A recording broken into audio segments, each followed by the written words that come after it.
Currently, one of XRP's biggest catalysts is still active. We're going to discuss precisely what I'm talking about here.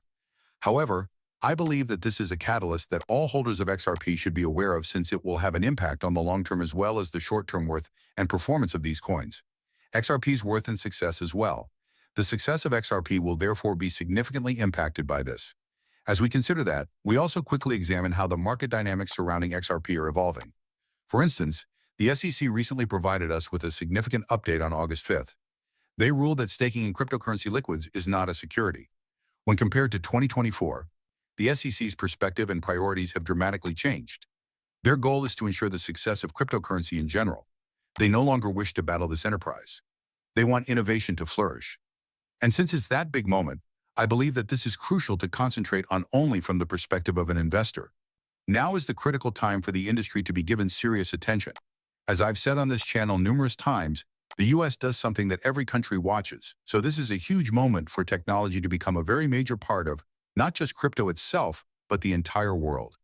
As if everyone could hear us drop a pin. Thus, this administrator is turning on cryptocurrency, green lighting, and engaging in significant crypto-related operations at the same time that the SEC is. Every other country is examining it and wondering why. They are beginning their investigation. They're beginning to question what's going on. Isn't it similar to tokenization? Tokenization is beginning to gain popularity not only in the US but also internationally. It also makes me think of places like the United Kingdom, the United Arab Emirates, or even Hong Kong, all of which aspired to become crypto hubs because the United States did. All of these countries are being forced to comply by the US.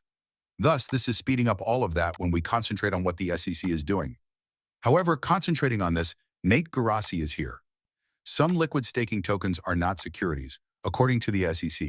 Consider the final step required for the SEC to recognize Ethereum ETFs and authorize staking. The SEC was concerned about liquidity in spot Ethereum ETFs, which is why liquid staking tokens would be utilized to assist manage it. Therefore, I do believe that the SEC is beginning to remove all of the barriers to Ethereum ETFs and identify ETFs, particularly those that are staking in terms of yield. However, I also believe that this will allow for the introduction of even more ETFs. When it comes to staking specifically, we are aware that it has historically been viewed as a danger to the established financial industry. Even in 2022 and 2023, we discussed this. For the attack against DeFi and even staking itself, 2023 was a significant year. Kraken received a hefty fine. And everything changed when we consider that today. Again, our primary focus is on the potential implications for ETFs. This has the potential to be a major game changer, in my opinion. Just based on the general move, I believe this could potentially approve other ETFs. From the SEC, since once more, it appears that they are relaxing on nearly everything. We're still awaiting approval for old coin exchange traded funds ETFs, which leads me to my next topic of discussion. We must examine the previous coin ETFs as well if we are to begin to notice the emphasis on spot Ethereum ETFs in order to make them as effective as possible and essentially remove all barriers to them. This is ours. By September or October, the XRP ETF is expected to be approved.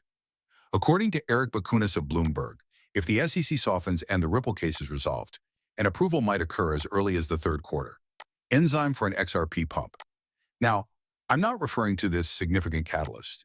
This is one driver for XRP in my opinion. However, when it comes to ETFs, my primary concern with the SEC is the extent of their loosening of regulations regarding cryptocurrency. Staking isn't the only factor. The stablecoins are also a factor. For instance, this was posted on August 5th, although it dates back to April 4th, which was very recently on April 4th. This was a steady coin statement. Cash equivalents now include compliant stablecoins. Indeed, we are aware that they do. Since the SEC is making a strong push to alter things, I simply wanted to point out this significant action.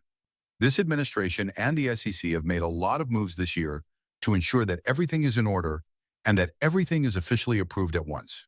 Even our old coins exchange traded funds. Whether or not they will have that infrastructure in place has been the subject of much conjecture. To essentially approve every ETF. And the framework they have been developing around vintage coin ETFs is the infrastructure I'm referring about. Any issuer who wishes to, establish an ETF for cryptocurrency only needs to adhere to this structure and ensure that they are approved. Having said that, I hope you all found this video entertaining. Follow me on Twitter and join the free Discord channel in the description below if you have likes, subscribes, and notifications enabled, because there is more free stuff available. Having stated that, I want to thank everyone for watching. Goodbye.